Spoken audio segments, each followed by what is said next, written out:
वक्त की बढ़ती रफ्तार और रोगों की संख्या से क्या आप हैं हैरान? सेहत की परेशानियों से क्या आप हैं निराश?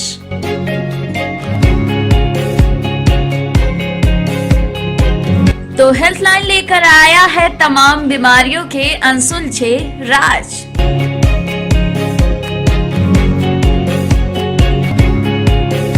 तो पाइए अपने सवालों के जवाब मेरे यानी मनीषा के साथ ONN न्यूज की खास पेशकश हेल्थ लाइन के साथ। कहते हैं कि हर मनुष्य अपने स्वास्थ्य का खुद ही लेखक होता है।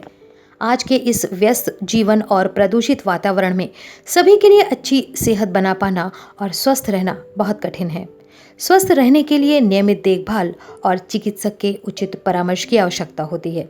इसीलिए लोगों की स्वास्थ्य संबंधी समस्याओं और उनके बेहतर इलाज के सही परामर्श के लिए ONN न्यूज़ लेकर आता है एक खास कार्यक्रम हेल्थलाइन, जिसके माध्यम से लोगों को उनकी स्वास्थ्य संबंधी समस्याओं का समाधान मिल जाता है।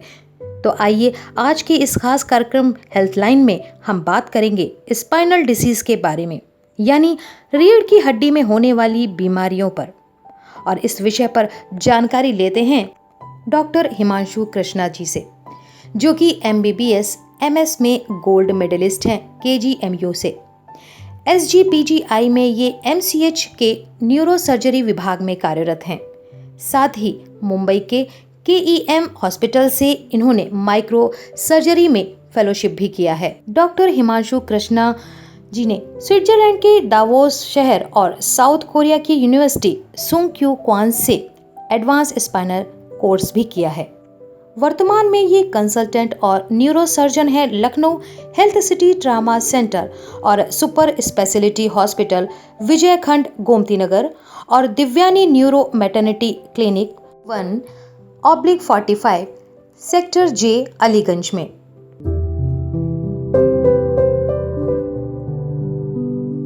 नमस्कार, आप देख रहे हैं ONN न्यूज का खास कार्यक्रम हेल्थलाइन। मैं हूं आपके साथ अमन प्रधान।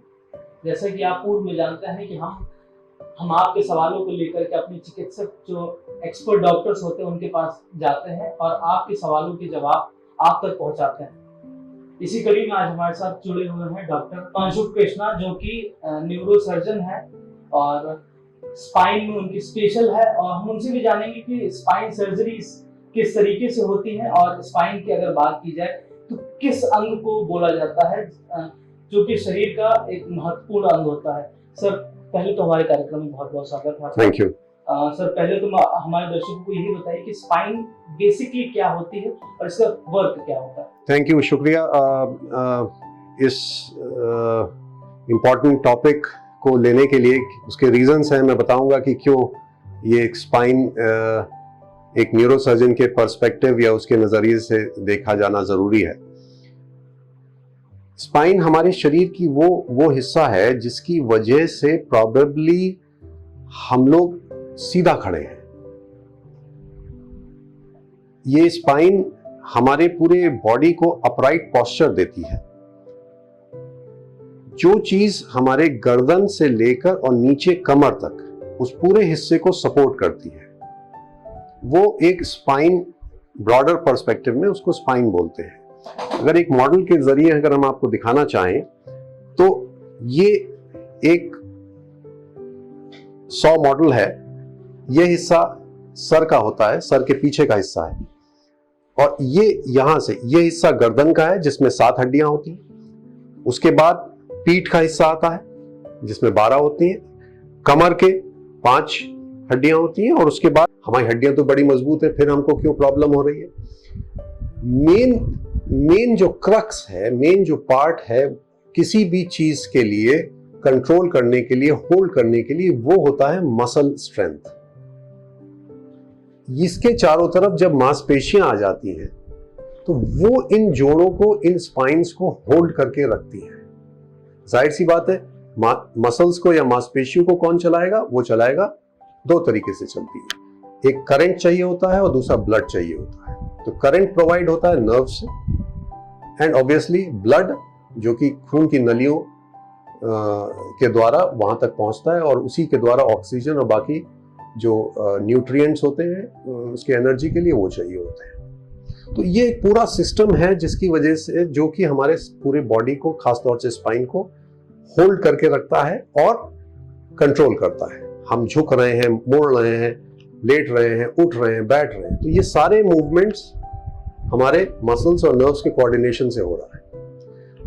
अब जो आपने बड़ा इंपॉर्टेंट सवाल पूछा है कि भाई आजकल के हेक्टिक और कॉम्पिटिटिव वर्किंग में क्यों ये प्रॉब्लम्स ज्यादा दिख रही हैं, उसका रीजन ही यही है कि हम प्रॉबेबली जितना फोकस इनकी स्ट्रेंथनिंग में देना चाहिए उसको नहीं दे पा रहे हैं। हम कैसे बैठते हैं, हमारा सिटिंग लॉन्ग सिटिंग आवर्स है, हमारा बैठने का पोस्चर क्या है, हम कितना एक्सरसाइज करके मसल को स्ट्रेंथन कर रहे हैं, मसल टोन को इंप्रूव करना जरूरी है।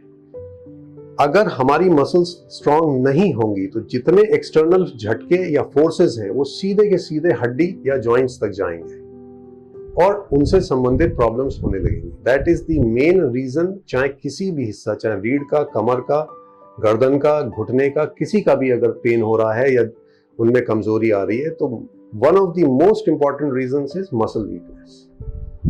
यही एक हमारे स्पाइन संबंधित, रीढ़ संबंधित जितनी भी प्रॉब्लम्स हैं उनका भी कारण यही होता है। सर, अगर स्पाइन रोगों की अगर बात की जाए तो जो पेशेंट्स है वो किस तरीके से इसको इजीली पहचान सकता है, और जो पर्टिकुलर जो चिकित्सक हैं, स्पाइन जो सर्जन है, उनसे कैसे मिलकर अपनी बात कर सकता है? स्पाइन संबंधित प्रॉब्लम्स कभी भी जब होंगी तो अगेन 2 या 3 तरीकों से वो अपने आप को प्रेजेंट करती हैं। पहला बड़ा जरूरी है जिसमें यह होता है कि एक परसिस्टेंट पेन, अगर किसी भी तरीके का दर्द जो कि बराबर बना हुआ है या बढ़ रहा है और उसका एक पैटर्न होता है, वो पैटर्न इंपॉर्टेंट होता है कि भाई अगर कोई एक पेन है जैसे कि कमर से शुरू होकर पैर तक जा रहा है, जिसको बड़ी कॉमन भाषा में लोग शियाटिका का नाम दे देते हैं, तो शियाटिका उसका मेडिकल नेम है उस दर्द का जो कि कमर से उतर के नीचे पैरों तक जाता है, क्योंकि जिस तरीके से वो जाता है उस नस का नाम ही शियाटिक नर्व होता है, तो इसलिए उसको शियाटिका बोल देते हैं। और कॉमनली लोगों को भी हमने देखा है कि वो वर्ड यूज करते हुए। तो शियाटिका अगेन ये एक तरह का सिम्टम है। अगर एक लिमिट से ज्यादा ये बना हुआ है, बार बार दिक्कत दे रहा है, तो जरूर आपको कंसल्ट करना चाहिए स्पाइन प्रॉब्लम के लिए न्यूरोसर्जन को। सिमिलरली अगर कोई भी दर्द जो कि जैसे गर्दन से शुरू होकर हाथ में जा रहा है, तो वो दैट अगेन सिग्निफाइज कि भाई एक रेडिएटिंग पेन है जो कि नसों के अलाउंग है, या तो नस दब रही है या नस पे इरिटेशन हो रहा है, तो कंसल्ट करें। अगर कोई भी दर्द रीढ़ के किसी भी हिस्से में, स्लिप डिस्क रिलेटेड प्रॉब्लम होती है, आई थिंक सभी को आइडिया होता है कि एक स्लिप डिस्क या जिसको बोलते हैं चिक निकल जाना, डिस्क प्रोलैप्स, ये अलग अलग तरीकों से उसको जाना जाता है। तो ये एक इम्पॉर्टेंट लक्षण है जिसके लिए कंसल्ट करना चाहिए। दूसरा, अगर हमारे किसी भी अंग में, किसी भी हिस्से में, पैर के पंजे के, हाथ के, उंगली के किसी भी हिस्से में सुनपना, चाहे वो छूने में सुनपना हो या ताकत की कमी हो, अगर इस तरह के कोई लक्षण मिलते हैं तो जरूर कंसल्ट करें न्यूरो संबंधित प्रॉब्लम्स के पॉइंट ऑफ व्यू से। सर, आपने स्पाइनल डिजीजेस को तो अच्छी तरीके से डिस्क्राइब किया, तो हम सर आगे आपसे ये जानना चाहेंगे कि परिस्थितियां क्या बन जाती हैं कि सिर्फ वहां पर सर्जरी की जरूरत पड़ती है?